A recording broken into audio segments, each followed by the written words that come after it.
evening, everyone. Welcome to Goodspeed Lecture, Asian and Asian American Women in Theology and Religion. My name is Keun-Joo Christine Pae. I am the chair of the Religion Department here at Denison University. Denison University's Goodspeed Lectureship is named after Edgar Goodspeed, who graduated from Denison University in 1890. He is one of the most important American biblical scholars of the 20th century. The Goodspeed Lecture Series brings renowned scholars in religion whose critical voices help the Denison community and its friends explore social justice issues, American public life, international relations, human history, and rituals through the multiple lenses of religion. The Department of Religion is happy to host the first Goodspeed Lecture in 2020 and 2021. We welcome 4 Asian and Asian American feminist scholars in theology, religion, and biblical studies who contributed to Asian and Asian American Women in Theology and Religion, published with Palgrave Macmillan in 2020. Dr. Kwok Pui Lan, the editor of the book, is Dean's Professor of Systematic Theology at Candler School of Theology at Emory University.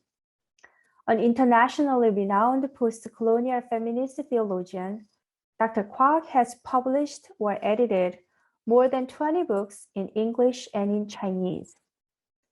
Dr. Kwok was also president of the American Academy of Religion in 2011 and co-founded Pacific Asian, North American Asian Women in Theology and Ministry in 1984.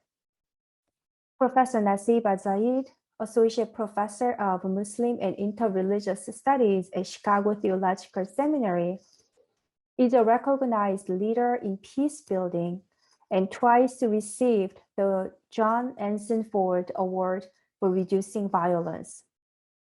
Professor Zayed was also named Southern California Mediation Association's Peacemaker of the Year in 2007.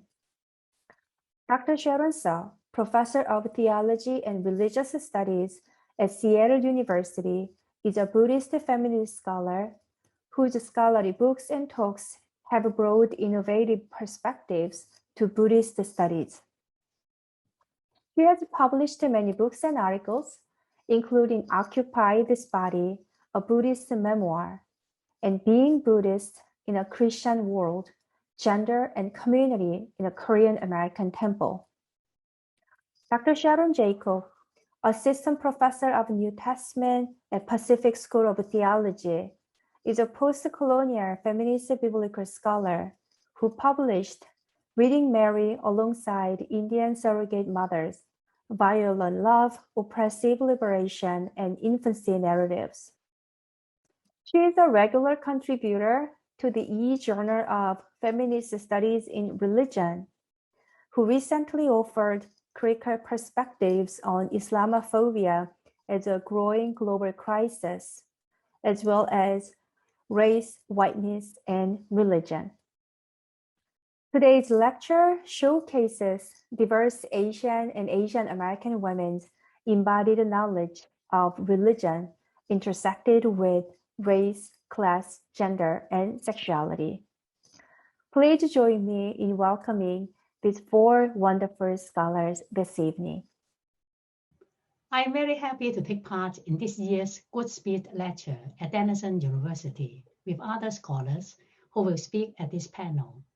I want to thank our host, Dr. Christine Pae, and other staff for their work in organizing the lecture. 36 years ago, a group of Asian and Asian American women formed the network Pacific Asian and North American Asian Women in Theology and Ministry, and I am one of the co-founders. Members of the Pan-Autumn Network are faculty, students, ministers, and activists who want to co-create theologies and generate new knowledge in our own voices for justice, peace, and creation care. We have contributed to religious scholarship and engage and lead local communities in both Asia and North America in transformative praxis. When we celebrated our 35th anniversary last year, we published the book Asian and Asian American Women in Theology and Religion, Embodying Knowledge, to mark the occasion. This is the third volume that Pan-Autumn has sponsored. In tonight's panel, you will have the opportunity to listen to some of the contributors from diverse religious traditions and disciplines. I want to talk about why we want to showcase both Asian and Asian American women's contribution. For 35 years, Pan-Autumn has refused to see Asian and Asian American realities as sharply divided and provided opportunities for transnational languages and conversations. Currently, about 59% of the Asian American population are foreign-born. Living as racial minorities, Asia is inscribed in our bodies, memories, and daily lives.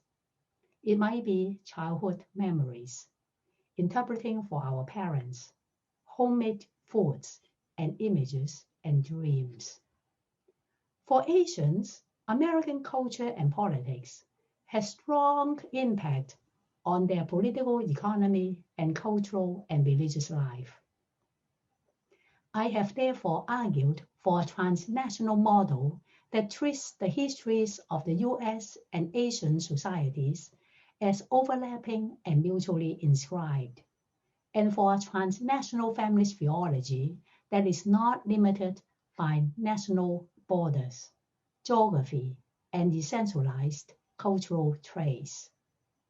The changing geopolitics in Asian Pacific, the trade wars between China and the US, and the technological Cold War, as well as heightened bilateral relations between the US and Asian countries, points to the need for transnational approaches. We have theology and religion in the title of tonight's panel because not all speakers are Christians. Theology usually refers to Christian reflection of faith and traditions as insiders, while the study of religion prides itself for being objective and adopting a critical stance. But Asian and Asian American Christian women study our tradition both as insider and outsider, because as women, racial minorities, or tribal members, we do not fully belong. Dr. Sharon Jacob says that Indian Christian women are viewed as perpetual strangers, both within the country as well as outside of it. Those of us who study Islam and Buddhism are not disinterested observers. Dr. Najeeba Syeed is a Muslim scholar, activist, interreligious scholar who speaks of embodied religious pluralism.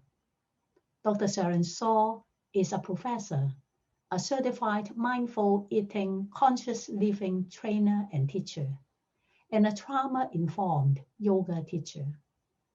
I suppose because religious boundaries are more fluid in many Asian societies, and we each embody multiple identities, the boundary between theology and religion is much more porous in our communities. I want to discuss several trends in the Asian and Asian American women's scholarship in theology and religion in the past 3 decades. The first is that Asian and Asian women's religious scholarship is based on an embodied epistemology and influenced by the researcher's identity formation and social location. The individual body is situated in the larger body politics, shaped by gender, race, class, sexuality, nation, religion, colonialism, and so forth. This body politics has changed in the past several decades because of globalization and the shifting transnational relations between the US and Asian countries. Within the US, the Asian population has grown from 10.2 million in 2000 to 22.2 million in 2017, making Asians the fastest growing racial ethnic community. Given the multiplicity within the community, many of us use the concept interstitial integrity offered by Japanese-American theologian Rita Nagashima-Brock to talk about our identities. The term interstitial is rooted in biology of the body, coming from the word interstitium, which refers to the tissues that connect organs to one another. She writes, interstitial integrity is how I improvise a self, recognizing the diverse cultures and experiences that have made me who I am. It is how I mix a life together from myriads of ingredients. The second trend is our increased recognition that our work must engage interreligious dialogue and activism. Although Pan-Autumn members are predominantly Christian, we have paid attention to interreligious learning. We invited Muslim and Buddhist scholars to talk about interreligious engagement in their respective communities and included the practice of meditation, mindfulness, and yoga in some of our gatherings. In our book, we are so glad that we have included Buddhist, Muslim, and people of mixed religious backgrounds as our contributors, making the discussion even more enriching. The third trend is increasing attention being paid to sexual orientation and gender identity. When we began several decades ago, we did not talk much about sexuality issues, especially the struggles of lesbians among us. But gradually, this issue became so important for us, since it is affecting our churches and communities in many ways. Sometimes people have pointed to the fact that the so-called ethnic churches, including Asian American churches, as being conservative on LGBTIQ issues, as a reason why the mainline denominations cannot move forward faster for queer issues. It is because of these reasons that Pan-Autumn began this long journey of making more visible the plight of queer people among us. The fourth trend is the recognition that we need to reach out to other racial and ethnic minorities. Dr. Nami Kim, in her chapter in the book, talks about African American and Asian cross-racial solidarity. This is especially important in the last 2 years because anti-Asian racism has dramatically increased since COVID hit in the spring.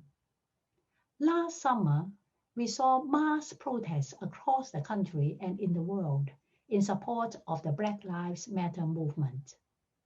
When Pan-Autumn started 36 years ago, we were grateful to have the support and solidarity of Black scholars like Dr. Katie Geneva Cannon and Dr. John Martin. In some of our Pan-Autumn meetings, we invited Black scholars to address us. In the forthcoming book that Dr. Christine Pae will be a co-editor, religious scholars will focus on interracial relations, such as anti-Blackness in Asian communities and Asian Americans' relations with Native peoples in settler colonialism. I hope that we will have more opportunities to dialogue across racial and religious difference. The 2020 election pointed to the shifting demographic changes in the nation, especially in the South.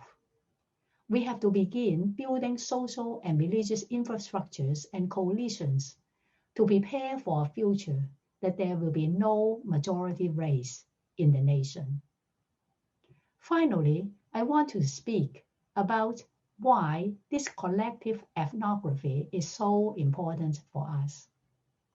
When I brainstormed the book idea with Dr. Mai An Lee Tran, she nailed it when she said what we were trying to do is a collective ethnography through personal narratives. This collective ethnography is a means to remember the past, because so much of women's work has been lost. This is also a self-fashioning of a group identity and charting the development of a new subfield. This subfield is daring because the embodied knowledge and wisdom of Asian and Asian American women is a subversive intervention in a white heteronormative academy.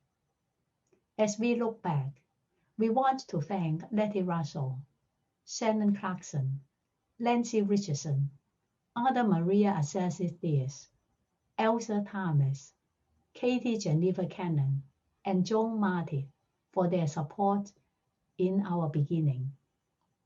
36 years ago, when we started the small group, I would not have imagined that the network will continue to exist after so many years.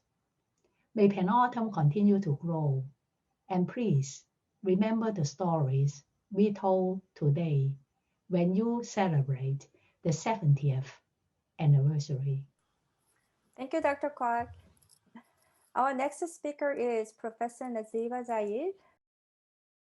Great. I'm so excited to be here tonight. And since you have my book chapter, I won't be reading it exactly. What I wanted to do was, since I've written that article, share with you my work in the area of interreligious hybridities and talk to you about sort of the edges of where my work has been moving, but coming out of that article that I wrote for this particular book.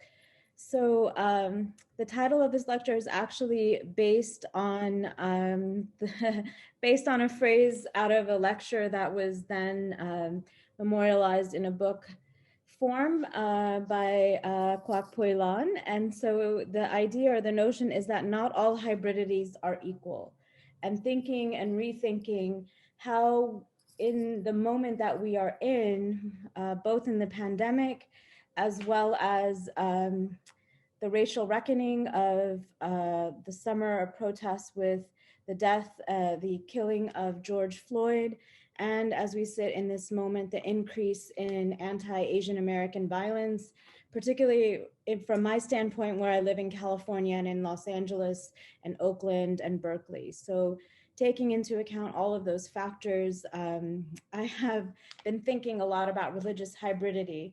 So the first point I wanted to make was that as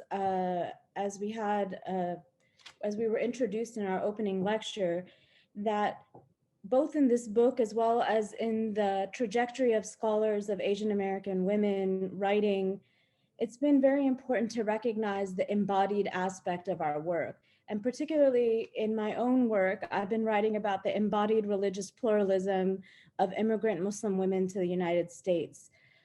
So the pluralism that I'm speaking about is not the concentration, as we see in Paul Nitter's work, on whether pluralism is inclusive, whether it is how the boundaries of a religion or the belief in who gets into the gates of the afterlife, or whether the metaphor is a mountain and we're all climbing up different mountains and this to the same end. I'm really looking at how the individual immigrant Muslim woman's body functions within spaces here in the United States, and have been doing some comparative work in Europe. And what is really powerful about this embodied pluralism, first of all, for many Muslim women, because of their outward dress, and for many Muslim women who don't wear or are not visibly Muslim, they still experience being an interruption wherever they go. So I talk about that work as well as being an embodied interruption, whether or not you're making a political statement, entering not just into Christian spaces, but also into secular spaces. So if we look at the scholarship emerging in places like in Europe, we see a rise in a sort of feminism that is actually exclusive to Muslim women's practices. Sarah Ferris does excellent work in looking at issues of xenophobia as tied to an agenda that is seemingly pro-women, but actually anti-immigrant in her femo-nationalism book. So I want us to think about not only what do we learn about religion by the movement of bodies that have some attachment to Islam or Islam is thrust upon them, but what do we learn about secularity, secularism, and the political theology of the state? What do we learn about hypersecularism? What do we learn about places, the repeated focus on Muslim women's bodies, particularly on hijab bans or niqab bans? Why is there such an obsession with the regulation of these religious bodies, or these bodies that seek some religious articulation? So I think what I wanted to think about in our work, Duane Bidwell also talks about this embodied religious pluralism, is not just the hybridity of multiple religious identities, but the capacity to which the environment around them allows for those bodies to express themselves religiously. And whether that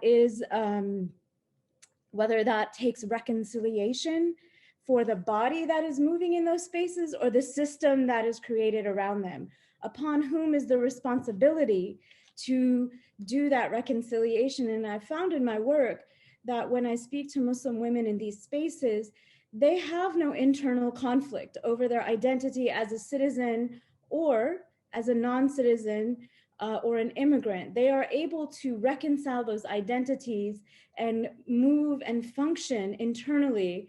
But very often the systems that are their hosts will often legislate against their bodies, penalize their bodies, in fact, even try to close schools and spaces of public education if Muslim women engage in outward religious practice. So I wanted to sort of think about that notion of embodied pluralism and how it gives us a reading less on religion and more on how secularity, secularism, or religious pluralism is allowed or not allowed within a particular state. The second thing that I wanted to discuss was in this book chapter, I talked about interreligious teaching, learning, and activism. I reflected on Rachel Mikva's work, and having edited a book since I wrote this article on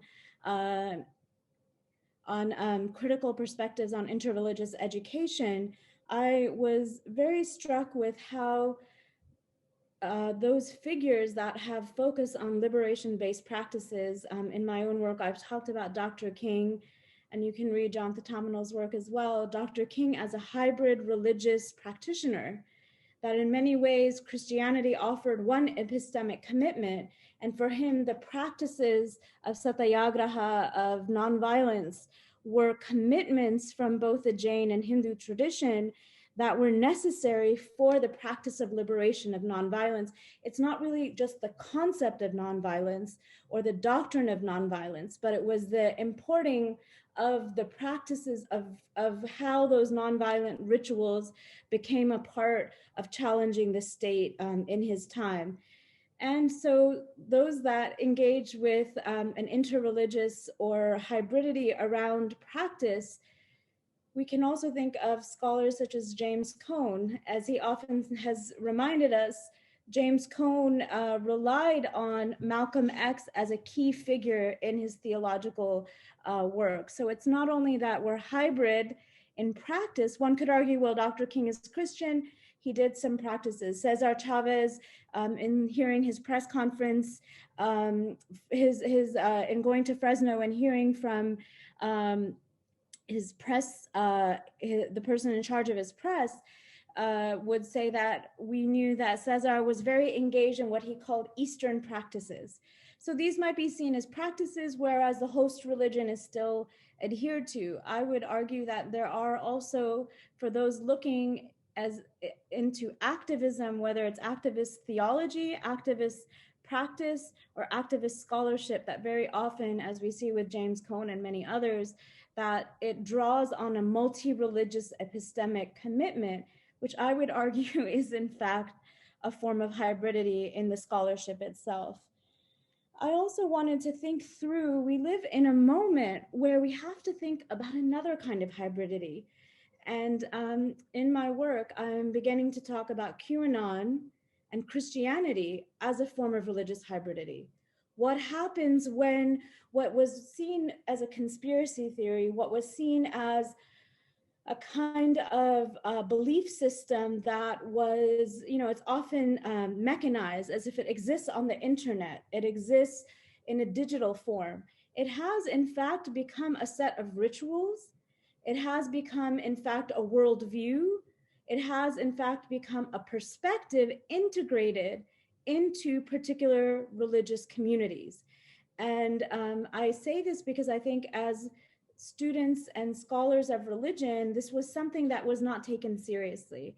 This is a hybridity. Hybridity is assumed very often in the literature as someone who has a home tradition and then shops around, the cafeteria analogy, which is often used, and engages in other practices. I would argue that in this moment, there are people who have a multi-religious hybrid identity that integrates a worldview that is as important to them, maybe more important, in their commitment, their commitment to practice, to articulation of rituals, and some of those rituals may manifest in forms of violence. So it's interesting to me that that has often been a hybridity that is offered up to other religious traditions, that other religious traditions besides Christianity, particularly American Christianity, is seen as, that's not a discussion we've often had. And I think we have to have that discussion as scholars of religion, what constitutes religion, and what does it mean when religious adherents are actually developing this capacity for a multi-religious commitment. And I think that's important because it really changes how we teach religion, and it has us begin to take seriously the threat that these kinds of theories that we discuss, conspiracy theories, have a direct impact in the religious life, religious articulation, and unfortunately in other forms of expression. I'm going to wrap up here quickly. One other thing that I would point out is that since I've written this particular article, that another thing that has really been important in my work and in Kwok Pui Lan's work that has led me is this notion of decolonizing. So if we think of Anzaldúa, I quoted Anzaldúa in my article around, the notion of someone who has a plural personality that operates in a pluralistic sort of modality or engagement, and to further think about the work of Linda Tuhiwai Smith, who engages in the recovery of the spiritual lineages of Indigenous communities. And many of my students have begun to recognize a multi-religious heritage. And I argue both in this article and my other literature that multi-religious or embodied religious pluralism is as old as religion itself. So it's not really just theology, but it's also the study of religion that has often not taken into account. For instance, Sue Park, one of our graduate students at Claremont School of Theology, talks about her Korean identity, Christian identity, being as wrapped up in a historical articulation of Confucianism or other forms of what are seen as cultural, and then the Christian part is religious. Or my students who were Pacific Islander, in the clothing worn when giving their sermons, that they would often, the skirt that was worn by pastors had the the tree leaves from the island sewn into the skirt. And that's because the reverence given to those entities was deeply a part of their historical commitment as Christians from the Pacific island of Tonga and other places. So I'm mentioning that, and I won't spend a lot of time on that, but I think it's important in how we teach religion to think about the notion that syncretism or multi-religious identity is often seen as a deficit, or the language of the study of religion is not always keeping up with where people are in their own practice, and the assumption that this is a new phenomenon, a modern phenomenon, one that exists only in this moment in time. So thank you. I hope that these points were useful, and I'm continuing this work as an extension from both this article, the book that I edited, and other pieces that I'm working on. Thank you so much for offering a lot of food for thought. Our next speaker is Dr. Sharon Suh. Hello, good evening, everybody. So I want to begin my work my talk tonight by situating my work alongside this wonderful quote by Dr. Kwok Pui Lan and her nuanced understanding of the concept of home. And she writes in her highly regarded post-colonial imagination and feminist theology that home is not a fixed and stable location, but a traveling adventure, which entails seeking refuge in strange lands, bargaining for survival, and negotiating for existence. So welcome to life as an Asian American woman in the academy at large, and Buddhist studies in particular. And what really struck me about this quote is that it reflects and it resonates so clearly with so many of our relationships, not only to the external world that we find ourselves struggling in, but also in relationship to our bodies, which can sometimes feel like strange lands, right? Something we bargain with for survival, and a place in and through which we often negotiate for our sense of identity and our sense of safety. In my work as a professor and as a mindfulness teacher and a practitioner of various sorts of forms of somatic awareness, I know the struggle that many of us have precisely because our bodies have been under continual subjugation and assault. And to take refuge in our bodies through meditation, which is something that I teach, it's a way of, it's a kind of traveling adventure, if you will, back to our senses and back to our sensibility, our ability to sense when things are wrong or things are amiss. And it becomes, for me, a shelter from the catastrophic assault on our ability to think well of ourselves. And in this way, I see meditation and other forms of somatic and contemplative practice as a form of radical embodiment. And in my work that I teach, that I write, and that I practice, meditation and embodiment allow us to begin to engage in that traveling adventure through layers of social sedimentation that have accrued on top of our bodies and limited our mobility due to the weightiness of racialization. And so the practice of developing a kind of sensibility, an ability to feel and to recognize sensation in our body, the ability to drop back into our own raw experience and occupy our bodies fully from the inside out, can actually allow us to see the effects of racialized trauma on our bodies. And in my chapter in this book, I write and I focus on trauma. And for those of us who have experienced major trauma, which is really about 70% of all people in this country, our bodies might not yet be the refuge that we yearn for. And we might not feel at home in our bodies. We might not actually feel fully safe in our bodies. And this is what trauma does. It can set off all the alarms when we're triggered, and it can put us on edge. And we may in fact flee our bodies and the bodies that we actually yearn to return home to.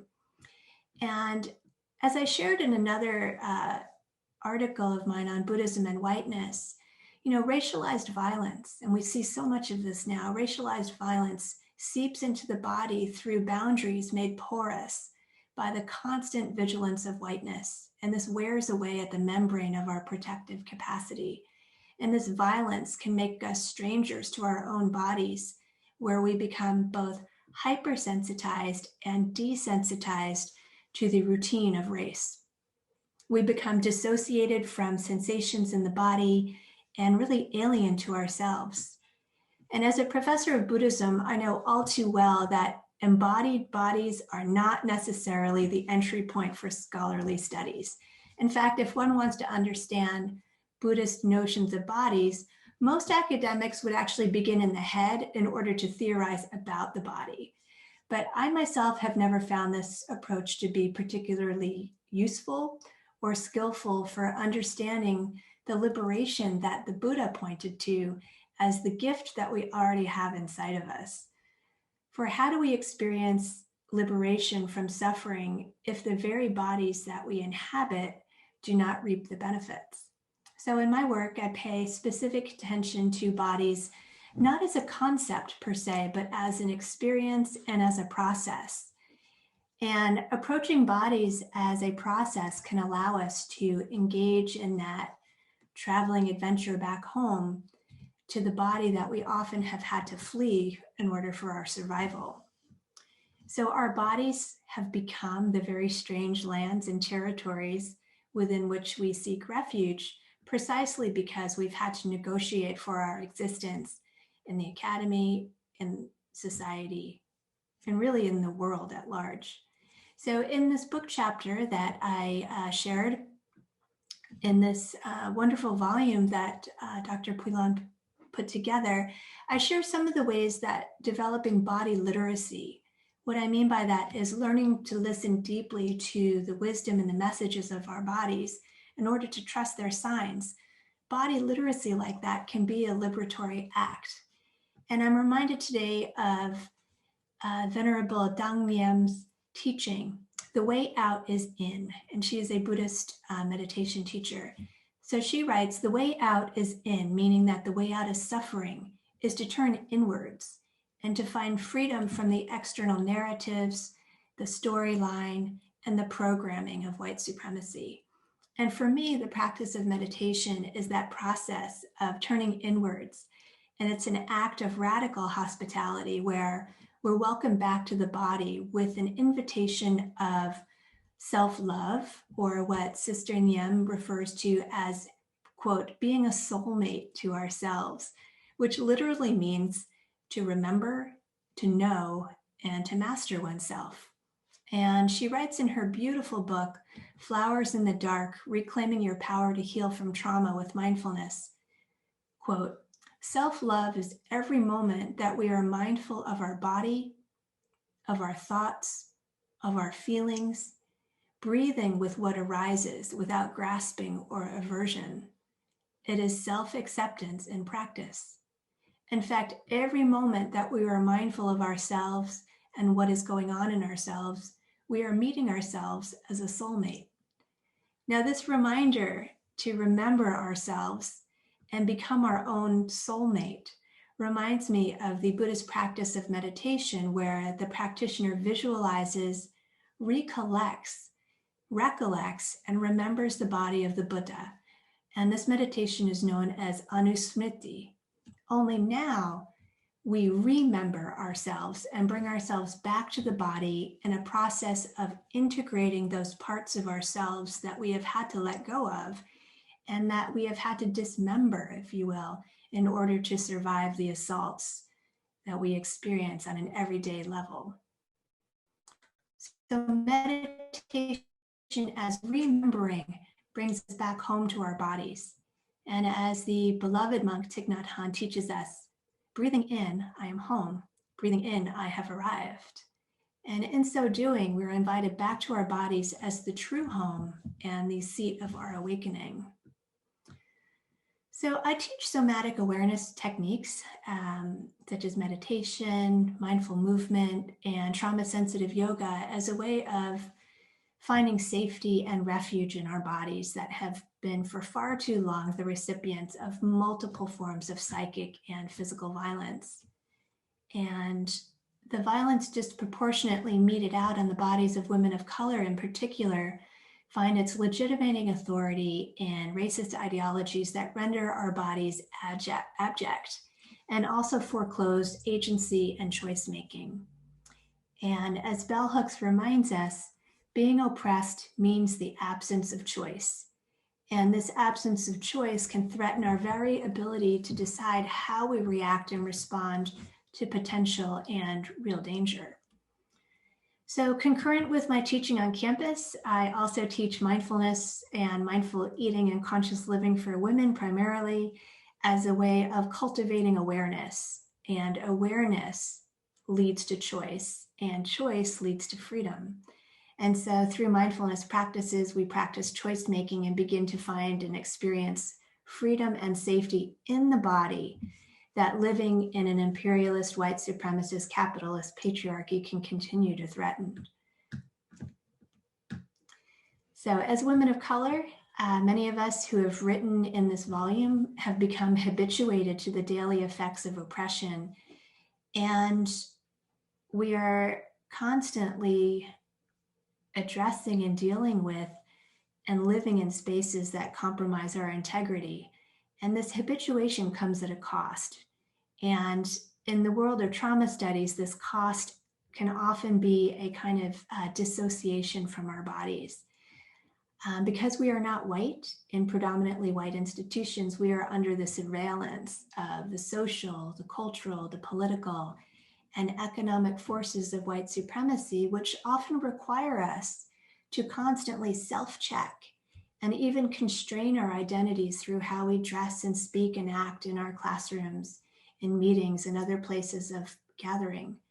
And this impact, the impact of this pressure to contort ourselves into acceptability along the margins of whiteness in the academy and beyond, leave its imprint in the body as we work to fit into a system that works to maintain our misalignment with its norms. So we all know the price, the exacting price to be paid in putting our heads down and doing what needs to be done in order to endure the structures of institutional racism. We often go into autopilot. We ignore and suppress the persistent hazards to our emotional and psychological well-being. And this is a survival mechanism. And it's one that kicks in when we're forced to conform to and abide by rules of dominator culture. So in many ways, we suffer, but for the most part, many of us have been suffering in silence behind closed doors, and our bodies continue to pay the price. But as the feminist scholar Sarah Ahmed provocatively argues, if a world can be what we learn not to notice, noticing becomes a form of political labor. And as a feminist Buddhist scholar and practitioner, I intentionally always center the body as a focus of compassionate self-awareness and self-love. And I draw direct, explicit attention to acknowledging our embodied being in order to notice our bodily sensations and reactions to things that have gone awry and gone amiss. And attending to our inner experiences through mindfulness and meditation can allow us to develop awareness, choice, and freedom.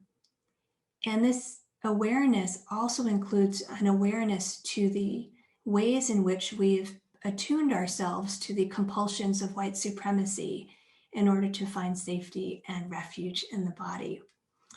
So thank you so much for inviting us here tonight. And I'm going to stop here so that we can move on to our next wonderful speaker. Thank you so much. Thank you, Dr. Suh. And I'm looking at my body differently now. Our next speaker is Dr. Sharon Jacob. Thank you, Dr. Pae, and thank you, everyone. I am truly honored and happy to be here this evening and also share space with such esteemed panelists. Sorry, I am timing myself so I don't go over my time limit.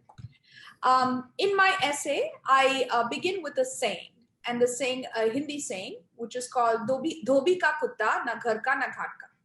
And basically, the saying means that the dog of a washerman neither belongs in the house nor belongs outside. The dog is figuratively neither here nor there.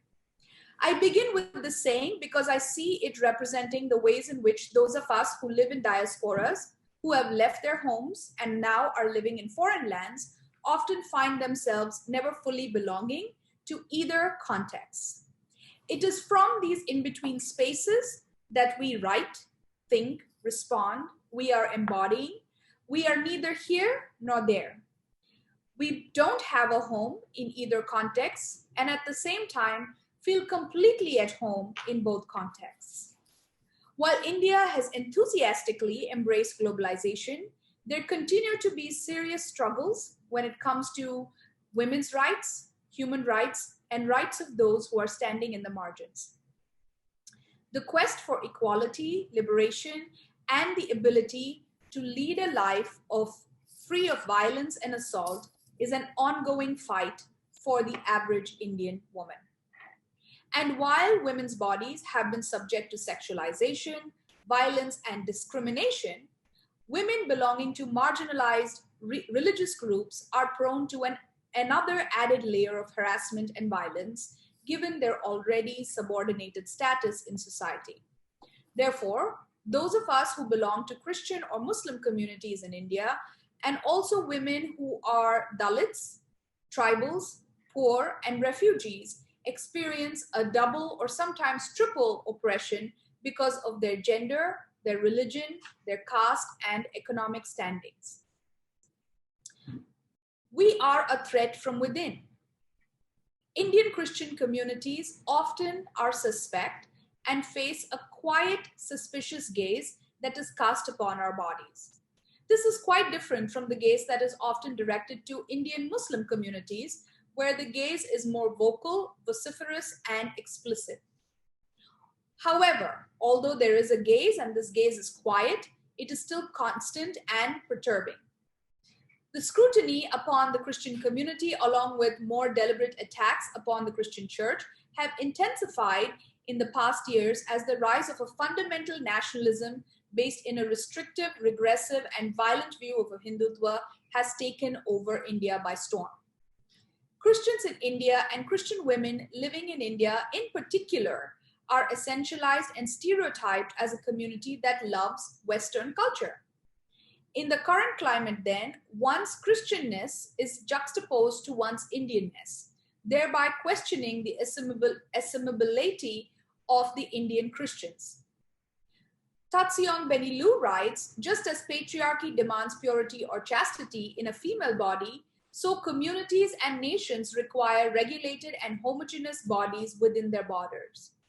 Lu, of course, is writing about the Asian Christian communities. However, I find his words to be poignant to Indian Christians and in particular to Indian Christian women whose bodies are constantly demanded to prove our Indianness in our context. Sometimes these demands are explicit, but sometimes they are implicit, covert, and often conveyed through silent looks or random questions that speak volumes in the ways in which we are reminded of our unbelonging. Bodies that perform either a cultural or religious hybridity within the boundaries of the nation are automatically deemed as a threat, as their loyalties are often questioned. Indian Muslim and Indian Christian communities then continue to struggle to be fully accepted, as their religious heterogeneity is viewed as unassailable and threatening to a homogenized, limited, and a religiously restrictive view of the nation. It is in this vein that I argue that Indian Christian women performing a both religious as well as a cultural hybridity disrupt the notion of homogeneity, threatening to dismantle the nation from within. Indian Christian women living in India are often subjected to discrimination, not only because of their gender and religion, but they're also prone to harmful stereotypes that essentialize our community as often loose, sexually immoral, sexually available and depicted as being somehow associated with the West. Rufus Rajkumar and Joseph Prabhakar Dayam write, a phenomenon in which people of faith engage in communities and practices of more than one religious tradition is an important way in which many people navigate the turbulent waters and religious affiliations and identification by embracing hyphenated identities which bespeak multiplicity, fluidity, and hybridity. The Indian Christian community has always found themselves at the center of hyphens. Conversations about multiple religious belonging often focus to belonging to different religious traditions at the same time. The ability to articulate and embody the cultural contradiction between the East and the West, as well as being Indian and Christian at the same time, often deems Indian Christian women as the other. Grace Ji-Sun Kim observes Asian Americans have been depicted as perpetual foreigners, unassailable, and other stereotypes that reveal historic and persistent racism experienced by this racial ethnic group. Although Kim is referring to the experience of Asian Americans living in the United States, her words are applicable to those of us who are living both in India and abroad. Kim illustrates this perpetual othering, noting, many have been asked, where are you really from? This question usually differs from the usual one, where are you from? The really question figuratively and literally ejects the Asian American respondent to Asia because the assumption behind the question, even if the questioner is oblivious to it, is that the Asian American cannot be real Americans. Indian Christian women experience a form of double ejection, a rejection that is both local as well as global. On the local level, Indian Christian women, often bearing Western-sounding names, which serve as markers to discriminate, essentialize, stereotype, and ultimately otherize them from their female counterparts. In the Indian context, names of individuals are often used as a visual and oral marker that affirm the categorization of bodies in terms of religion, caste, gender, and even geographical location of an individual.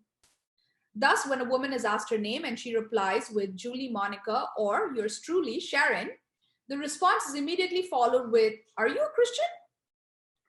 The assumption behind this response is that not only have Indian Christians demonstrated a deep affinity to the West, have willingly abandoned their Indian cultural values, but there is something foreign about their community, thereby making us the perpetual other in the Indian context.